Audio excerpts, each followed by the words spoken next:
दोस्तों आप भी अगर बिहार के निवासी हैं और नया राशन कार्ड बनाना चाहते हैं तो बहुत ही अच्छा गुड न्यूज निकल के आ चुका है। बिहार सरकार ने नया वेबसाइट लॉन्च किया है जहां से सेपरेटली हम लोग बिहार के राशन कार्ड को अप्लाई कर सकते हैं। हम आम आदमी भी डायरेक्टली अप्लाई कर सकते हैं या जिनको एजेंट बनाया गया है वो भी लॉगिन करके अप्लाई कर सकते हैं। और सबसे अच्छा बात यह है कि आधार ऑथेंटिकेशन के माध्यम से पूरा प्रोसेस जो है ऑनलाइन कंप्लीट कर पाओगे। यहाँ पे किसी भी कर्मचारी का बीच में आपको हेल्प लेने के, साइन कराने की कोई जरूरत नहीं पड़ेगा। तो बहुत ही बढ़िया मौका है हम सबके पास नया राशन कार्ड बनाने का। तो चलिए बेहतर जानकारी के लिए चलते हैं कंप्यूटर के स्क्रीन के ऊपर और नया राशन कार्ड बनाने का complete process step by step देखते हैं। इसके लिए किसी भी ब्राउजर के गूगल में आपको टाइप करना है बिहार स्मार्ट पीडीएस और ये जो पहला लिंक आ रहा है स्मार्ट पीडीएस 2.0, इस लिंक को आपको ओपन कर लेना है। अब उसके बाद दोस्तों इस प्रकार से आप ऑफिशियल वेबसाइट के ऊपर आ जाओगे। यहाँ पे 4 प्रकार के लॉगिन ऑप्शन दिए गए हैं। सबसे पहला आ जाता है सिटीजन लॉगिन, यानी कि हम आम नागरिक के लिए इसी ऑप्शन को सेलेक्ट करके आगे बढ़ना है। इसके अलावा अथॉरिटी लॉगिन, यानी कि जिनको एजेंट बनाया जाता है वो यहां से लॉगिन कर सकते हैं। एफपीएस लॉगिन हो गया, ग्रीवियंस लॉगिन हो गया, या जो एप्लीकेशन आप ऑनलाइन सबमिट करते हो उसे ट्रैक करने के लिए ट्रैक योर एप्लीकेशन का यहीं पे ऑप्शन दिया गया है। तो कहने का मतलब है अभी हम आम नागरिक है तो पहला सिटीजन लॉगिन ऑप्शन को कंटिन्यू करेंगे। अब उसके बाद देखिए दोस्तों यहाँ पे आगे बढ़ने के लिए 2 ऑप्शन है। सबसे पहला लॉगिन विथ आधार ओटीपी और दूसरा लॉगिन विथ राशन कार्ड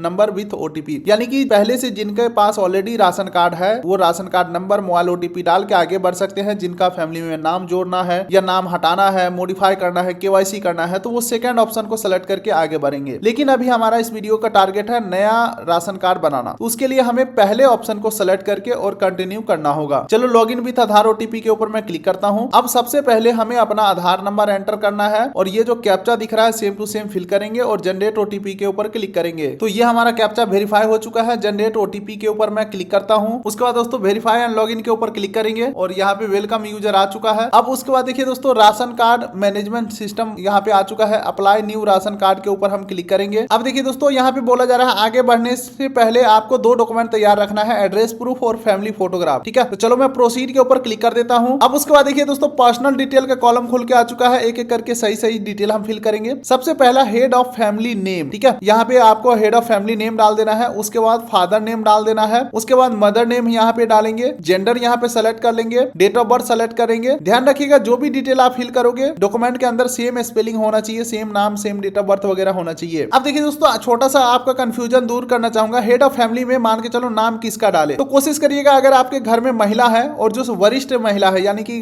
जो ज्यादा एज के महिला है उनका नाम यहाँ पे आपको डालना है। चाहे आप दादी का डाल दे या आप अपने मम्मी का नाम डाल दे यहाँ पे। उसके बाद यहाँ पे जिनका नाम आप दे रहे हो इनके फादर का नाम आपको यहाँ पे डालना होता है। आप ऐसा ना करें कि यहाँ पे आप अपना मदर का नाम डाल दे और यहाँ पे आप अपना फादर का नाम डाल दे, तो ये गलत हो जाएगा। यहाँ पे आप अपना अगर मदर का नाम डाल रहे हो तो यहाँ पे आपको अपना नाना का नाम डालना होगा और फिर अगला अगेन यहाँ पे मदर नेम में अपना नानी का नाम यहाँ पे डालना है। यानी कि हेड ऑफ फैमिली में जिनका नाम दे रहे हो उनका माता पिता का नाम यहाँ पे डालना है और फिर उनका जेंडर सेलेक्ट करना है और डेट ऑफ बर्थ डाल देंगे। मैरिटल स्टेटस अपने हिसाब से सेलेक्ट करेंगे। अपना एक ईमेल आईडी दे देंगे। नेशनैलिटी इंडिया सेलेक्ट करेंगे। उसके बाद अगला इंपॉर्टेंट पार्ट आ जाता है अपलोड फोटो। तो ओपन कैमरा के ऊपर क्लिक करके फोटो यहीं से अपलोड कर सकते हो अगर आपके लैपटॉप में कैमरा है, या फिर चूज फाइल के ऊपर क्लिक करके फाइल को यहाँ पे अपलोड कर सकते हो। अब अगर आपके मन में सवाल यह है कि यहाँ पे फैमिली फोटो देना है या सिंगल फोटो देना है, तो देखो यहाँ पे पर्सनल डिटेल में हेड ऑफ फैमिली का डिटेल पूछा जा रहा है तो और यहाँ पे भी देख सकते हैं हेड ऑफ फैमिली का डिटेल हम फिल कर रहे हैं। तो सिर्फ हेड ऑफ फैमिली का ही यहाँ पे सिंगल आदमी का फोटो अपलोड करना है। अब दोस्तों जैसे ही आप अपना डेट ऑफ बर्थ डालते हो, एक बार मैं डाल के ही दिखाता हूँ। फॉर एग्जाम्पल अगर मैं इसके ऊपर क्लिक करता हूँ, सबसे पहले आपको अपना साल सेलेक्ट करना है। मान के चलो हमने साल सेलेक्ट किया, उसके बाद यहाँ पे मंथ सेलेक्ट करना है और डेट सेलेक्ट करना है। जैसे ही आप यहाँ पे डेट ऑफ बर्थ सेलेक्ट करते हो एज ऑटोमेटिक आ जाएगा। मैरिटल स्टेटस यहाँ पे जैसे ही सेलेक्ट करोगे उसके बाद स्पाउस नेम डालने का जो ऑप्शन है ऑटोमेटिक आ जाएगा। चलिए आप पेज को हम थोड़ा सा नीचे स्क्रॉल कर लिए हैं। अब यहाँ पे ईमेल आईडी डालेंगे, नेशनैलिटी इंडियन रहेगा, अपना एक मोबाइल नंबर डाल देना है और जनरेट ओटीपी के ऊपर क्लिक करना है और फिर आपके नंबर पे ओटीपी गया है। देख सकते हैं ओटीपी जनरेट सक्सेसफुल हो चुका है। अब हमारे नंबर पे जो ओटीपी आया है ओटीपी सक्सेसफुली आ चुका है। यहाँ पे ओटीपी फिल करेंगे और वेरीफाई के ऊपर क्लिक कर देंगे और फिर इस प्रकार से जो हमारा ओटीपी है सक्सेसफुली वेरीफाई हो जाते हैं। अब दोस्तों अगला आता है ऑक्यूपेशन डिटेल, यानी कि आप करते क्या हो, आपका काम धाम क्या है वो चीजें यहाँ पे बताना है। उसके बाद क्वालिफिकेशन यानी कि आप कितने पढ़े लिखे हो वो बताना है। एनुअल इनकम यहाँ पे आपको डालना है। अच्छा, उसके बाद दोस्तों एनुअल इनकम डालते समय ध्यान रखिएगा जितना कम आपका इनकम रहता है उतना जल्दी जो है आपका राशन कार्ड अप्रूव होने के चांसेस बनते हैं। जैसे कि मान के चलो आप महीने के जो है 4,000 रुपए कमाते हो तो साल का हो गया 48,000 रुपया। तो यहाँ पे अमाउंट डाल देना है जो भी आपका इनकम होता होता है। एक काम करते हैं, सारा डिटेल लाइव मैं आपको फिल करके ही दिखाता हूँ। ओपोकेशन के अंदर देख सकते हैं यहाँ पे हाउस वाइफ का भी ऑप्शन है, मैं हाउस वाइफ सेलेक्ट कर लेता हूँ। क्वालिफिकेशन यानी कि जो हेड ऑफ फैमिली है उनका क्या पढ़ाई लिखाई है, 8वीं 10वीं और जो भी है वो आप बता सकते हैं। अगर पढ़े लिखे नहीं है, मूर्ख है तो इलिटरेट सेलेक्ट कर सकते हो, ठीक है। उसके बाद एनुअल इनकम यहाँ पे डाल देना है। मान के चलो हमने 60,000 डाल दिया, यानी कि सालाना इनकम 60,000 है, महीने का 5,000 मंथली हो गया। उसके बाद इनकम सर्टिफिकेट जो आपने बनाया होगा उसका सीरियल नंबर यहाँ पे आपको बता देना है। और अगर आपके पास पैन कार्ड है, यानी कि हेड ऑफ फैमिली का पैन कार्ड बना हुआ है, तो पैन नंबर यहाँ पे आपको यस कर देना है। फॉर एग्जाम्पल अगर मैं यहाँ पे यस करता हूँ तो देख सकते हैं पैन नंबर डालने का ऑप्शन आ चुका है, तो यहाँ पे उनका पैन नंबर हम डाल देंगे, ठीक है। तो फिलहाल पैन नंबर नहीं है तो यहाँ पे हम नो करेंगे। अब दोस्तों नीचे आते हैं तो जनरल डिटेल फिल करने का ऑप्शन आ रहा है। तो अगर आपके पास मनरेगा कार्ड है तो वो डिटेल डाल सकते हो। ईपी के नंबर यानी कि वोटर आईडी कार्ड है तो उसका नंबर डाल सकते हो। और कास्ट कैटेगरी टाइप में यहाँ पे आप सेलेक्ट कर सकते हो, जनरल, ओबीसी, एससी, एसटी जो भी है आप अपने हिसाब से सेलेक्ट करोगे। उसके बाद दोस्तों नीचे आपको प्रूफ के तौर पे कास्ट सर्टिफिकेट आपको अपलोड करना ही पड़ेगा और ये मैंडेटरी है। यहाँ पे स्टार लगा हुआ है, देखो यहाँ पे वोटर आईडी में स्टार नहीं लगा है, यानी कि वोटर कार्ड है और नहीं दे रहे हो तो भी कोई दिक्कत नहीं। मनरेगा कार्ड है या नहीं है, नहीं दोगे तो भी कोई दिक्कत नहीं। लेकिन दोस्तों देख सकते हैं कास्ट कैटेगरी यहाँ पे स्टार लगा हुआ है और यहाँ पे कास्ट कैटेगरी डॉक्यूमेंट में भी स्टार लगा हुआ है, यानी कि आपको अपना जाति प्रमाण पत्र देना ही पड़ेगा। चलो ये सब चीजें डालने के बाद अब नीचे स्क्रॉल करते हैं तो क्रिटिकल इलनेस यानी कि अगर आपके कोई गंभीर बीमारी है तो उसके बारे में बता सकते हो। अगर आपका कोई गंभीर बीमारी है तो यस करेंगे और इलनेस यानी कि बीमारी का प्रकार जो है वो बताएंगे और अगर कब से बीमारी है वो भी आपको बताना पड़ेगा यहाँ पे। अगर बीमारी नहीं है तो सिंपली इसे नो कर देंगे और नीचे आ जाएंगे। अगला जाता है डिसेबिलिटी डिटेल, यानी कि कोई दिव्यांग है तो यस कर सकते हो और वहां पे दिव्यांगता का जो भी कैटेगरी है वो सेलेक्ट करोगे। उसके बाद डिसेबिलिटी परसेंटेज बताओगे, डिसेबिलिटी साइंस यानी कि कब से वो दिव्यांग है वो चीजें बताओगे और नीचे फिर सर्टिफिकेट आपको लगाना पड़ेगा। फिलहाल हम यहाँ पे नो कर देते हैं। अब उसके बाद दोस्तों लास्ट में आपको सिंगल मेंबर कार्ड टाइप का ऑप्शन मिलता है, तो यहाँ पे आपको कैटेगरी मिलता है। इसके ऊपर जैसे ही हम क्लिक करेंगे तो देखिए मान के चलते हैं अगर आपके परिवार में सिर्फ एक ही व्यक्ति है, ठीक है, तो सिंगल फैमिली मेंबर को सेलेक्ट करेंगे। अगर आपके परिवार में एक से अधिक फैमिली मेंबर है तो नॉन सिंगल फैमिली मेंबर को सेलेक्ट करेंगे और फिर सेव एंड नेक्स्ट के ऊपर क्लिक करेंगे, यानी कि पहले सेव के ऊपर एक बार क्लिक कर देंगे, उसके बाद नेक्स्ट के ऊपर एक बार क्लिक करेंगे। चलिए तो सेव एंड नेक्स्ट के ऊपर जैसे ही क्लिक करते हैं अगला आप आ जाते हैं एड्रेस डिटेल फिल करने वाले पेज के ऊपर। यहाँ पे आप सबसे पहले आपको अपना फुल एड्रेस फिल करना है, जैसे कि परमानेंट रेसिडेंट एड्रेस के अंदर आपको अपना शहरी इलाका या ग्रामीण क्षेत्र है वो अपने हिसाब से सेलेक्ट करेंगे। हाउस नंबर, बिल्डिंग, अपार्टमेंट, ठीक है, रोड, लेन, लैंडमार्क यानी कि घर के आसपास जो भी कुछ फेमस जगह होगा वो डालेंगे। वार्ड नंबर डालेंगे, एरिया, लोकेलिटी, सेक्टर, ठीक है, पोस्ट ऑफिस क्या पड़ता है, पिन कोड क्या पड़ता है, स्टेट आपका क्या पड़ता है वो अपने हिसाब से सेलेक्ट करेंगे। डिस्ट्रिक्ट आप अपने हिसाब से सेलेक्ट करेंगे, सब डिस्ट्रिक्ट यानी कि अपना ब्लॉक वगैरह सेलेक्ट करेंगे। अंत में आपको अपना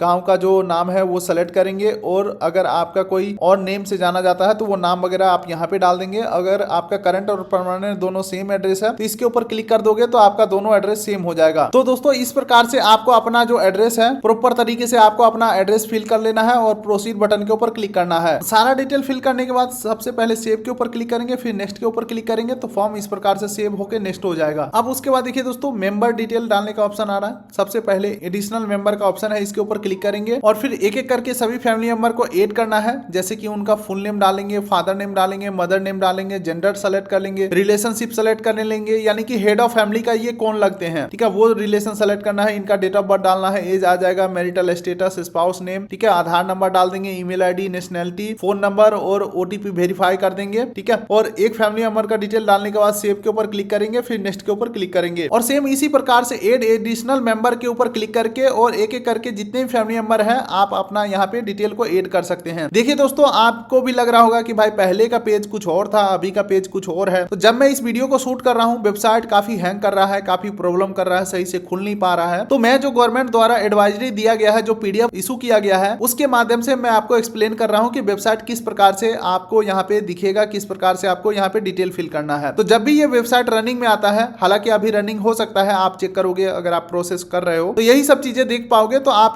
ये मत कहना कि मतलब जो चीजें चल ही नहीं रहा या जो चीजें है नहीं वो बता रहे हो। तो ये प्रॉपर एनआईसी यानी कि नेशनल इंफॉर्मेशन सेंटर की तरफ से ये वेबसाइट का डैशबोर्ड दिखाया गया है, जो मैं आपको दिखा रहा हूँ, ठीक है। तो वीडियो कंटिन्यू करते हैं। यहाँ पे सारे फैमिली मेंबर का डिटेल डाल के नेक्स्ट के ऊपर क्लिक करना है। अगला जाता है कॉमन डिटेल फिल करने का ऑप्शन, यानी कि मेंबर डिटेल डालने के बाद कॉमन डिटेल डालना है। जैसे कि आपके फैमिली में गैस कनेक्शन है तो यस करेंगे, गैस कंज्यूमर नंबर डाल देंगे, गैस कंपनी का नेम डाल देंगे, गैस एजेंसी का नेम डाल देंगे और कितने सिलेंडर आपके पास है वो डाल देंगे। ये पूरे परिवार परिवार का आपका डाटा होगा, यहाँ पे क्लियरली मेंशन है कॉमन डिटेल, यानी कि पूरे परिवार का डिटेल है। पूरे परिवार में अगर 2 सिलेंडर है, 2 कंपनी है, तो वो यहाँ से आपको बताना होगा। उसके बाद पूरे परिवार में मुखिया यानी कि जिनके नाम पे राशन कार्ड हम अप्लाई कर रहे हैं उनका बैंक डिटेल देना होगा। ठीक है, तो बैंक ऑफ इंडिया यानी कि जो भी बैंक में आपका अकाउंट होगा वो बैंक का नाम सेलेक्ट करेंगे, ब्रांच नेम सेलेक्ट कर लेंगे, उसके बाद बैंक अकाउंट नंबर डाल देंगे और IFSC कोड डाल देंगे। ये सब डालने के बाद आगे बढ़ते हो तो नॉमिनी डिटेल भी डालना पड़ेगा आपको राशन कार्ड के अंदर। तो अगर आप डालना चाहो तो डाल सकते हो यस करके, या नहीं डालना चाहते हो तो नहीं भी डाल सकते हो। तो एक बार ऊपर का सारा डाटा फिल करके और सेव एप्लीकेशन के ऊपर क्लिक करना है। अगर आपको कुछ लगता है कि गलत है तो